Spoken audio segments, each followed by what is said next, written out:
स्वागत है आपका हमारे चैनल संवाद लाइव पर। मैं हूं जितेश अवस्थी। डोनाल्ड ट्रंप ने 20 जनवरी 2025 को अमेरिका के 47वें राष्ट्रपति के रूप में शपथ ली। इस शपथ ग्रहण समारोह में अरबपतियों, उद्योगपतियों, उनकी कैबिनेट के सदस्यों और पूर्व राष्ट्रपति सहित कई गणमान्य व्यक्तियों ने हिस्सा लिया।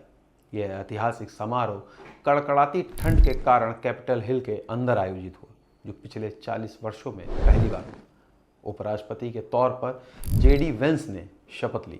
शपथ ग्रहण के बाद अपने पहले संबोधन में ट्रंप ने अमेरिका की दक्षिणी सीमा पर नेशनल इमरजेंसी की घोषणा की। यह फैसला मैक्सिको बॉर्डर से अवैध प्रवासियों की घुसपैठ रोकने के लिए लिया गया। ट्रंप ने स्पष्ट किया कि इस इमरजेंसी के तहत सेना को तैनात किया जाएगा ताकि बॉर्डर पर अवैध गतिविधियों पर लगाम लगाई जा सके। इसके साथ ही उन्होंने और कई बड़े फैसले लिए जिनका असर न केवल अमेरिका बल्कि पूरे विश्व पर पड़ेगा। नेशनल इमरजेंसी की घोषणा अमेरिका की दक्षिणी सीमा पर अवैध प्रवास को रोकने के लिए सेना की तैनाती, रिमेन इन मैक्सिको पॉलिसी लागू, अवैध प्रवासियों को अमेरिका में प्रवेश से पहले मैक्सिको में ही इंतजार करना होगा, पकड़ो और छोड़ो, कैच एंड रिलीज प्रथा का अंत, अवैध प्रवासियों को पकड़ने के बाद रिहा करने की नीति समाप्त कर दी गई है। क्रिमिनल कार्टेल्स पर विदेशी आतंकी संगठन घोषित कर इन पर कार्रवाई की जाएगी। विदेशी शत्रु अधिनियम 1978 का इस्तेमाल अमेरिका में विदेशी गिरोह का सफाया करने के लिए लागू किया गया। वहीं नेशनल एनर्जी इमरजेंसी की घोषणा ऊर्जा उत्पादन में आत्मनिर्भरता को प्राथमिकता दी जाएगी। मीडिया सेंसरशिप पर रोक, फ्री स्पीच को बढ़ावा देने के लिए सोशल मीडिया और अन्य प्लेटफॉर्म पर सेंसरशिप खत्म कर दी गई। थर्ड जेंडर समाप्त, अमेरिका में 2 जेंडर मेल और फीमेल को मान्यता दी गई।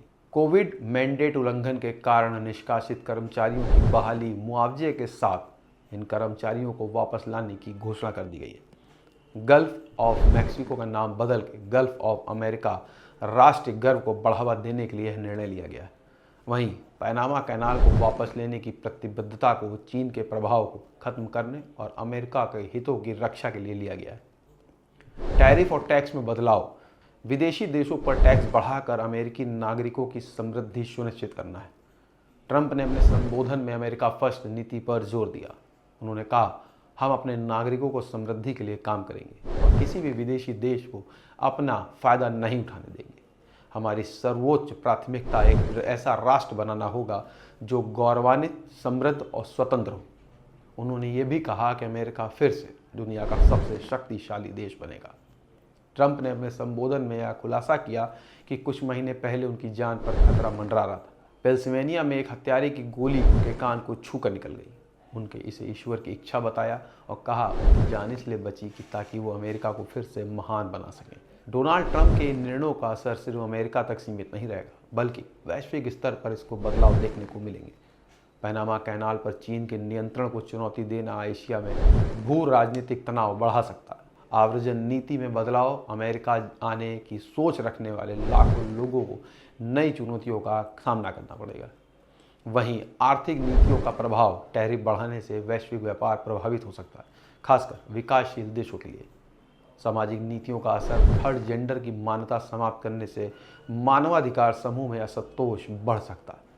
डोनाल्ड ट्रंप का राष्ट्रपति के रूप में कार्यकाल न केवल नीतिगत बदलाव का गवाह बनेगा, बल्कि वैश्विक राजनीति को भी प्रभावित करेगा। ट्रंप ने स्पष्ट किया है कि उनका हर कदम अमेरिका को फिर से महान देश बनाने के उद्देश्य से उठाया जाएगा। उनके फैसलों पर अंतर्राष्ट्रीय स्तर पर कैसी प्रतिक्रिया होगी, यह देखने वाली बात होगी। आपको ये वीडियो पसंद आया हो तो इसे लाइक करें, शेयर करें और चैनल को सब्सक्राइब नहीं किया हो तो आज ही करें। मिलेंगे एक नए वीडियो के साथ। नमस्कार।